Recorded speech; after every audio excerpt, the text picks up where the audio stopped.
Hello and welcome to the Open Era podcast. My name is Devang. I'm joined, as always, by Mr. Simon Bushell on this Olympics edition of the podcast. Bush, how are you doing? Dev, did you just fucking underarm serve me to start this podcast? How dare you? Bro, chill. In front of my countrymen as well? Oh my God. We'll get to the latest and greatest in the tennis world, including Arthur Fils doing the damn thing in front of Alexander Zverev's country people in Germany, which we loved. We'll talk Andy Murray, of course, but it's the Olympics, Bush. If you followed this podcast long enough, you'll know that we are a bit of Olympic files. I think that's safe to say, Bush. We have a tough relationship with it. We know overall, generally, the Olympics are bad, but we get hyped for the games, right? Yeah, I feel like we should clarify that. IOC bad, Olympics by and large probably good? Question mark. I think there's enough good there, isn't there, that you want to support this as an entity whilst acknowledging that it's extraordinarily problematic in a number of ways.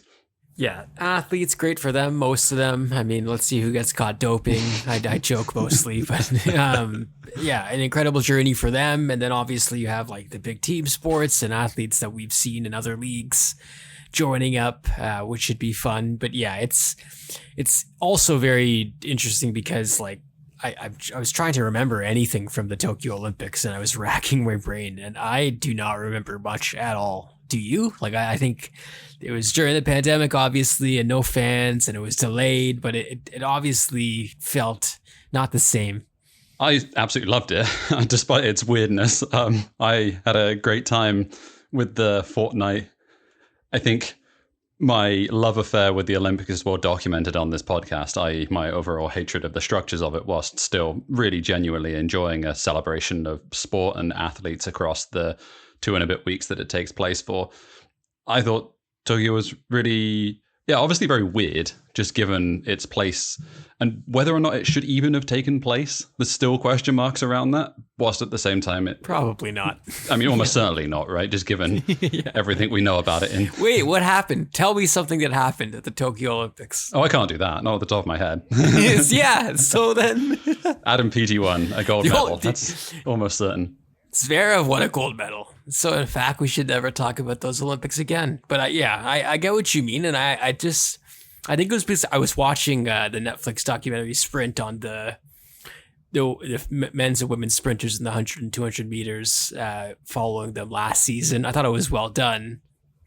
But they also showed highlights from that Olympics and they showed Marcel Jacobs winning the 100 meters in front of nobody. And you were like, obviously this is a fluke and not real. And that just kind of felt like the entire games were like that. So in this case, I feel a little more hyped for Paris just because there'll be people there. But it also seems like a bit of a boondoggle for people in Paris regarding the security. Like, I think the idea is to make these a free-flowing games and have all these venues so accessible in a sense, but also you're going to require a ton of security. So I'm curious to see how this all shakes out because, like, one thing that we've talked about a lot is maybe the crowds developing into terrible beasts, becoming more of a phenomenon post-pandemic. And I feel like that is a thing, and it might happen here as well. I think it is a very legitimate question of whether or not a buffoonish, clownish, and ghoulish crowd that will be at this Olympic Games for the home crowd, the home athletes, especially in tennis. Let's talk about tennis to start with. Whether or not that actually affects the rhythm of these players and actually throws in a surprise winner. And also whether or not the place in the schedule so close to changing of surfaces, going from clay to grass, back to clay, and back to this particular venue as well, whether or not that throws in any surprises. But yeah, on the crowd front, get ready for a roller coaster. I think we're going to see some pretty bad stuff, I would guess, through this games, whilst at the same time remembering that I think a good percentage of the people that will be attending this are going to go in good spirits and just do the go Canada go thing. But there is going to be some buffoons as well. Yeah, obviously it goes without saying, hope everything goes off okay and safely. But yeah, that element is something I'll be watching for. But regarding the tennis, and I'm glad you brought us back there, Simon, I think one of the things I loved about 2012, they could make Wimbledon less bullshitty. if that is fair to say. Like, it did not feel like this stayed Wimbledon because they allowed colors and because they allowed people to like clap vociferously and hoot and holler. And it helped that Andy was making a run and playing Fed, of all people. But that part to me made it unique in a sense because they took Wimbledon and kind of reworked it into a kind of a spectacle that felt proper at the Olympics. That's what tennis at the Olympics has felt like for me, though, at its best. Bush, like we've talked about the Rio games a lot for the tennis that they produce, like these long battles and epic three setters. And I think that this is going to be at the French Open is such a boon for us because, like you said, we're going to get upsets, but we also have massive favorites. We have unlikely duos. We have a big farewell. Like, it's going to be pretty special. I really think it is. I'm genuinely far more excited for this version of the Olympic Games, the tennis discipline of it, than I was, I think, 3 and a bit years ago, which I don't know quite why. Maybe it is just having the crowds there and being in this venue. And that's, I think, just it's going to be quite open as well. I think one part that often gets forgotten, there's just not been that many versions of the Olympic Games with tennis in it since obviously its inception, open era, come on Dev, 88? Yeah, 92 or 88. Yeah. So it's quite recent a development, as recent as, in quotations. It's still quite young as a discipline in the Olympics, in the open era. Winning it matters. Despite its weirdness and I think some of the surprises that it's thrown up through the year, the list of players that have won gold for men and for women, and indeed for doubles in that regard, it's quite it's a bit of a who's who. I think it does hold a level of prestige just on the basis that you don't get many shots at this during your career. You were right, by the way. It was 1988 when it came back as a medal sport. It's really well said. I'm looking at this winners list and it's nuts. It is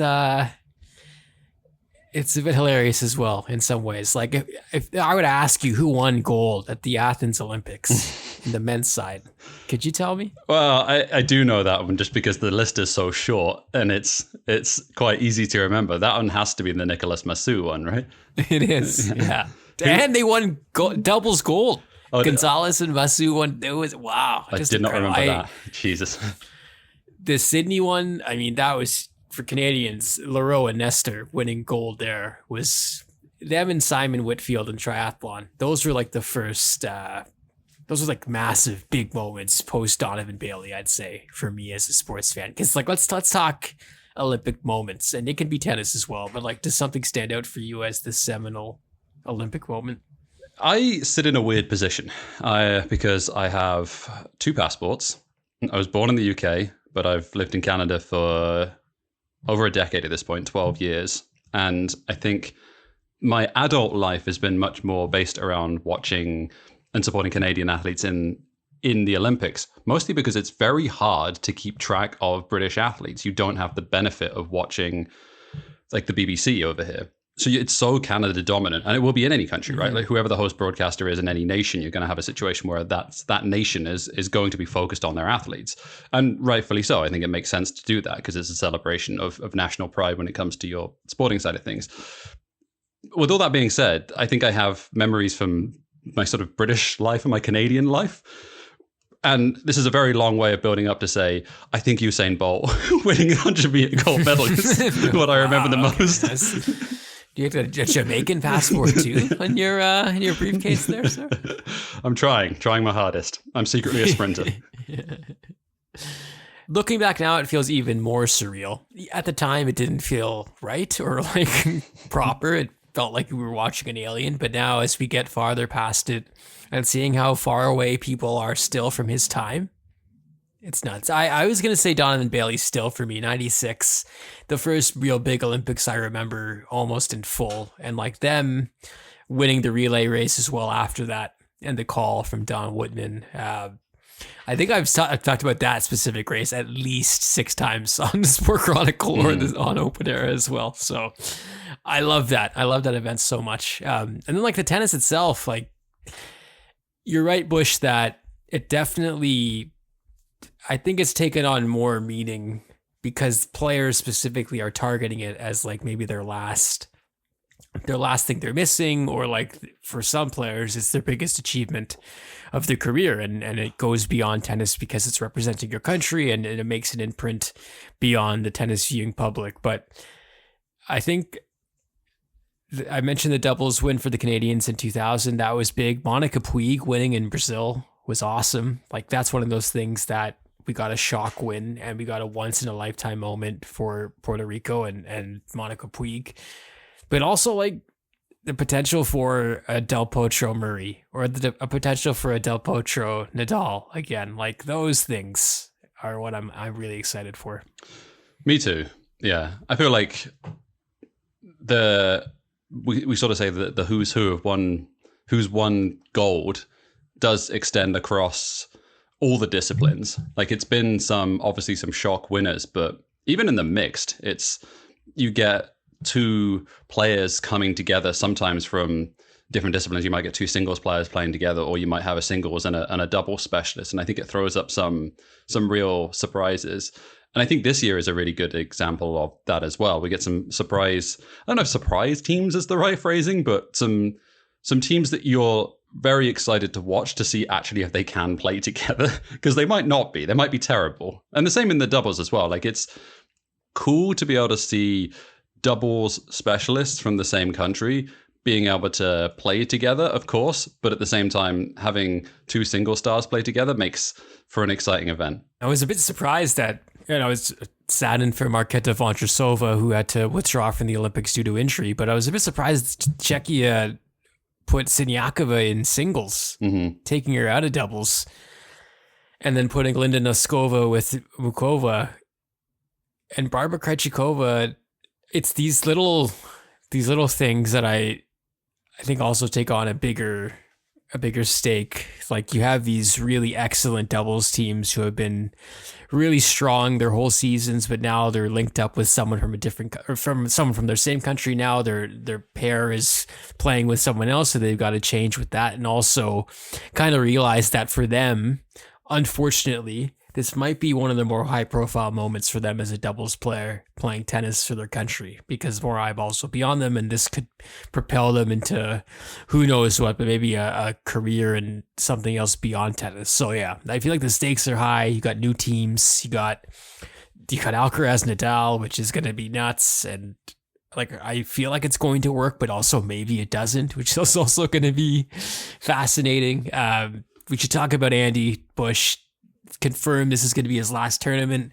I think the writing was on the wall after that operation he had before Wimbledon, which seemed like something he was trying to rush to do, but not a bad place to leave the sport in terms of like the Olympics and tennis. Andy's done extremely well. Yes, absolutely. I got a message from a friend this morning asking why on earth Andy Murray is playing the Olympics. And my response to him was just, it's pain.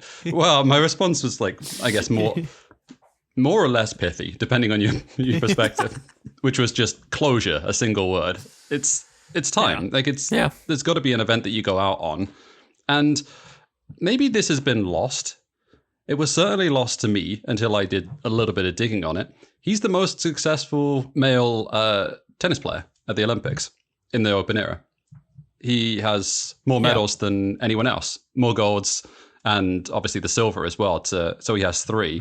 I know it's not a huge deal, but at the same time, it's his kind of crowning moment. It's his signature achievement in a lot of ways, and maybe that gets slightly forgotten. Yeah, and I think that makes it that much more perfect. And I was just going back through 2016 and 2012, and like, holy cow, like, Andy played some huge matches, really big stuff, and I feel like you should, if you have some time, go back and find those highlights. Like, 2016 men's side, the tournament, nuts. So this feels right. I hope he can make a bit of a run. It feels like the odds are against him a bit, but we'll see.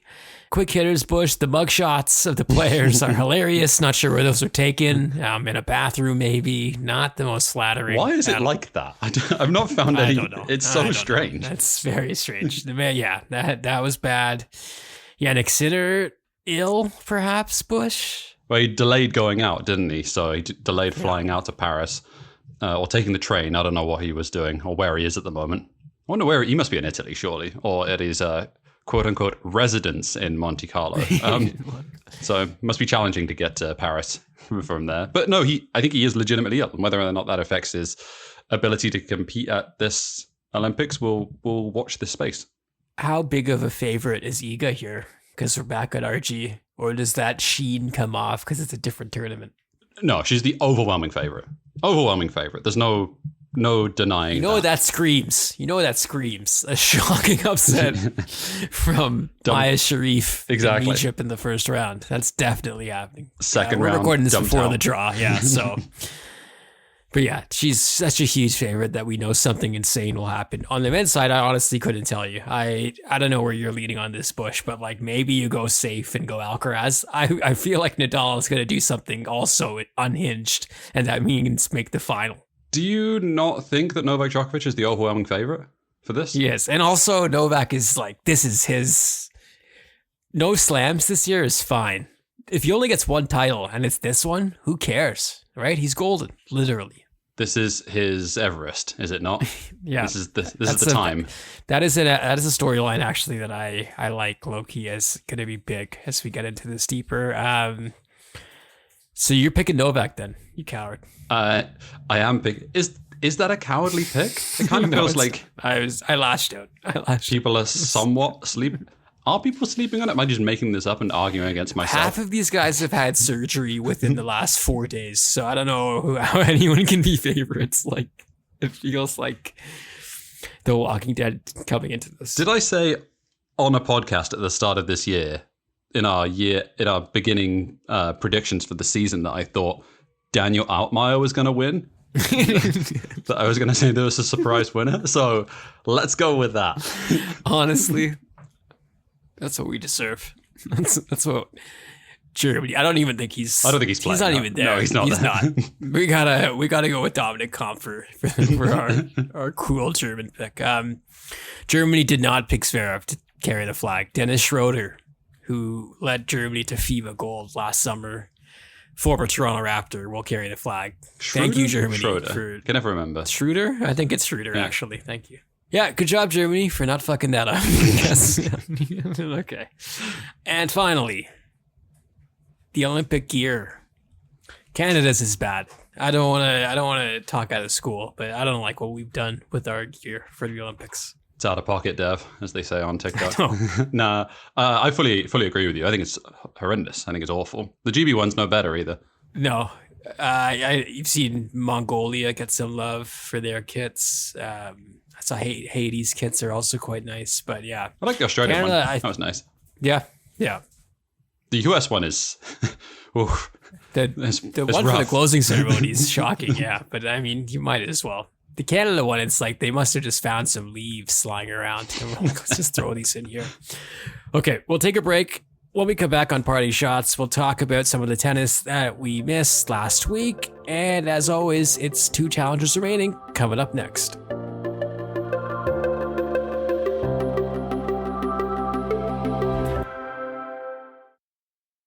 Welcome back to the Open Air Podcast. I mentioned the tennis that we missed. Rafa Nadal playing in Sweden, of all places, Simon, which must have been hilariously cool for the fans there. 20 years in between appearances for Rafa there. He made it to the final, lost the final, which is not the biggest shock, but congrats to Nuno Borges. You could say that he beat Rafa Nadal on clay in the final, which only 4 other people can say. That's ridiculous. But overall, yeah. Do you know the other? This is in the Discord, so if you do. I didn't see it. Novak? Federer? Yes. Ferrer never beat him on clay in a final. No, the logical next person in that crew. Nope, don't know. Team? Did Team beat him in a final? Team must have beaten him in a final. No, Andy Murray did, and Horacio Zeballos, the Argentine guy. That, yeah, he might have memory hold that, but it happened. Jesus, Dev. I would never have got that in a million years. Not a chance. I'm glad I answered. But, I mean, in Rafa's sense, not moving great. And, I mean, the aura is still there, but, like, the points he was winning didn't necessarily enthuse. Like, it didn't... I'm not more confident, let's just say, about his chances in Paris. But I mean, to make the run, to show the fighting spirit, those things are all there. So who are we to say he can't do it? There is going to be an aura, isn't there, going into this tournament Big and time. trying to take him out, which will get him through at least a few rounds. It has to be said, though, losing to Nuno Borges in the final on clay is perhaps an indication of where his level is at. And this is a good player, by the way. There's, with all due respect to him, but it's an indication of where Nadal is at. He is obviously very, very close to the end. If he manages to get to the latter stage of this tournament, it's going to be an extraordinary situation. The amount of support that he's going to be getting is going to be wild to watch. Nadal Novak here would be. I think it would be sad, though. It would be sad. No, it would be sad. Carlos demoing one of them also would be kind of sad, but also great. Arthur Fils winning in Hamburg.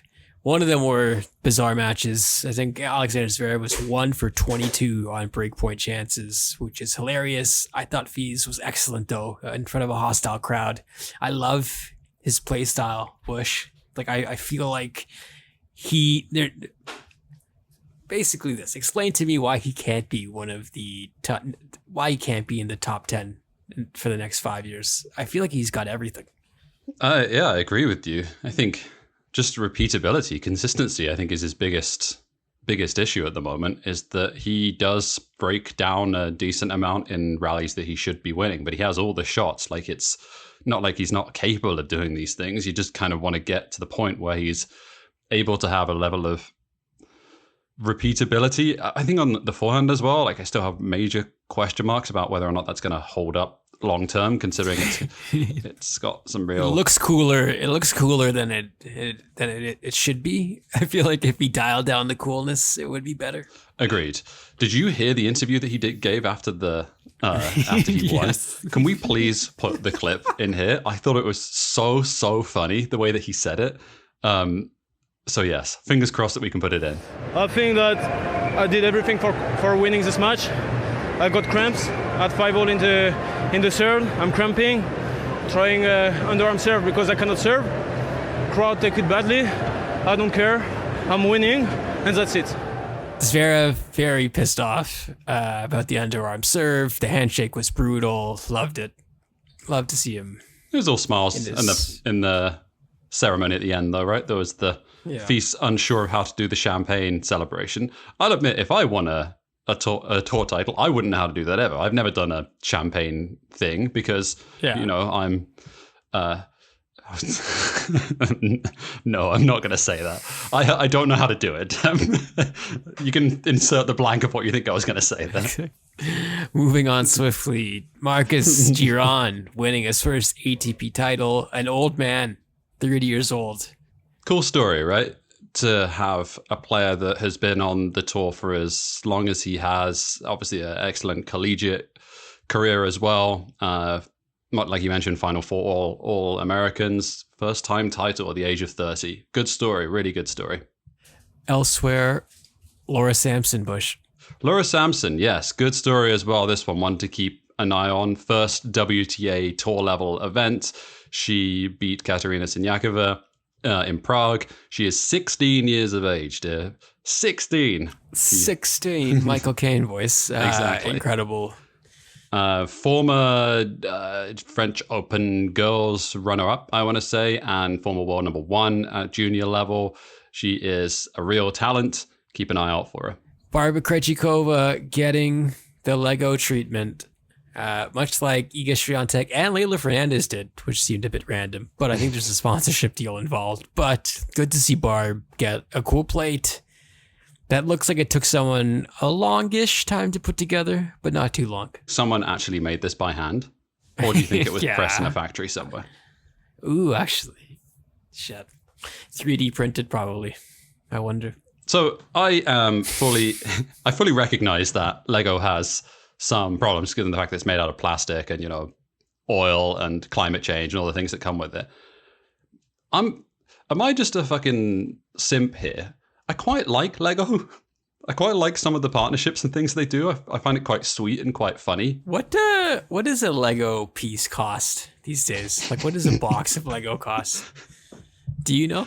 Is this like a politician being asked like the price of a carton of milk at the moment? Well, I believe that'd be $3,000 to $4,000. That's out of touch buffoon. One piece of Lego? That's got to be like $15, right? I don't know. This Can you feels buy a like single it'll be piece of Lego? $600. No, but what I'm saying is this plate feels like it'll cost $600 in the shop. So I'm less charmed by Lego's cuteness, I guess. I think they do some really interesting things, like the sponsorship. I'm not going to say this any like it's gonna cross like I'm looking for a job. Get it. Speaking of cringe, the big dance at Wimbledon, which I had pre-cringe feelings about this, the way it was being discussed, and the prophecy was fulfilled based on the discourse afterwards. I guess the question I have for you: why are we still doing this? Why are the singles champions and the men's and women's dancing together at the ball? The fact that Carlos made them all wait because he was celebrating Spain winning made me laugh, but also like, what is this ball even? Like, guys, come on, serve some food, do some karaoke back there. Get with the times. I wonder if the players like this. I'm Probably, I bet. trying to work out whether or not it's actually a good thing. The old photos that were circulating of like past balls and like Fed and Serena and all the big four like in rotating years, which is hilarious. But like this is all nostalgia probably, but it felt like it was a big deal. It probably still is, right? But I don't know. Everything is social mediaized. Everything is clipped and generated. So I don't know. So cringe ? Are we coming down as saying that this is cringe or not? Huge. I felt awkward from it. I think generally though, I find this kind of stuff awkward and like hard to watch. It didn't do anything for me, put it that way. I'm clearly not the target audience because I'm not 75 years of age.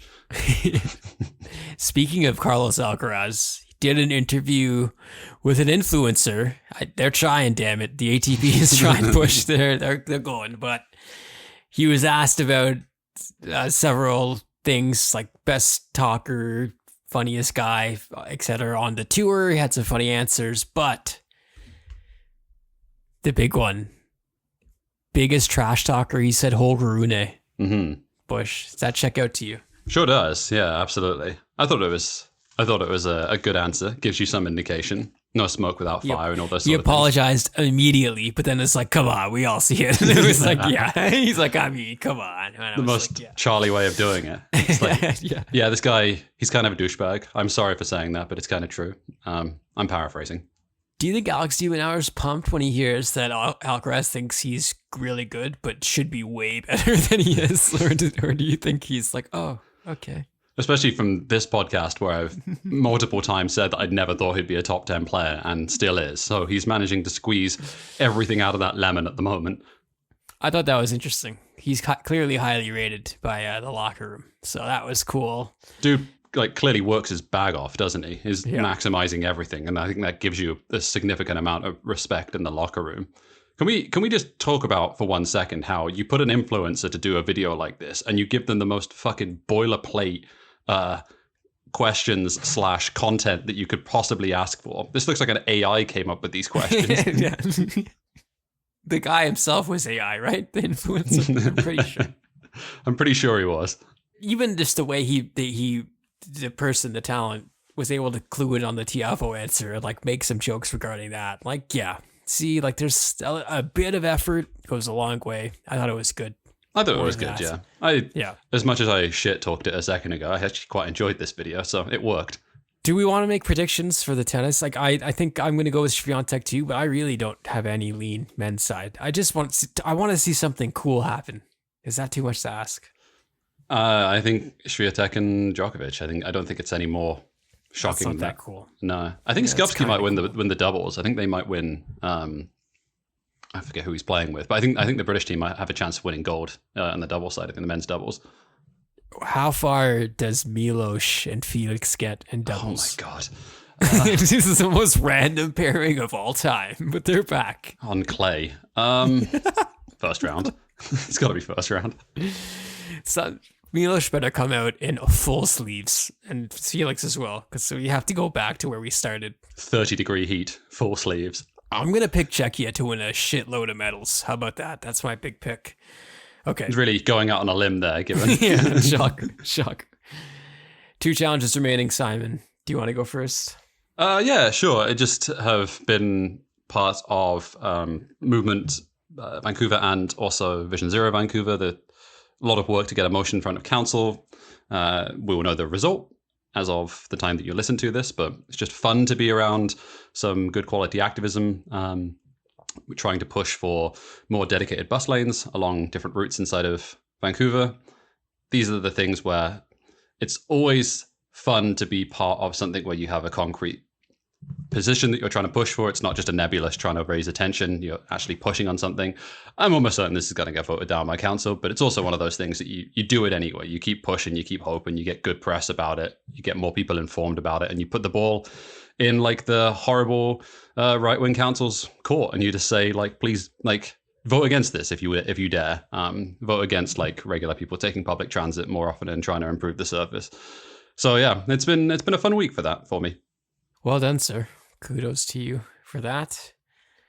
Mine's a bit similar, but I was actually gonna shout out the Toronto Public Library for coming back online after being cyber hacked last year and taking ages to recover. But obviously, we've seen some commonalities recently with that big outage regarding CrowdStrike.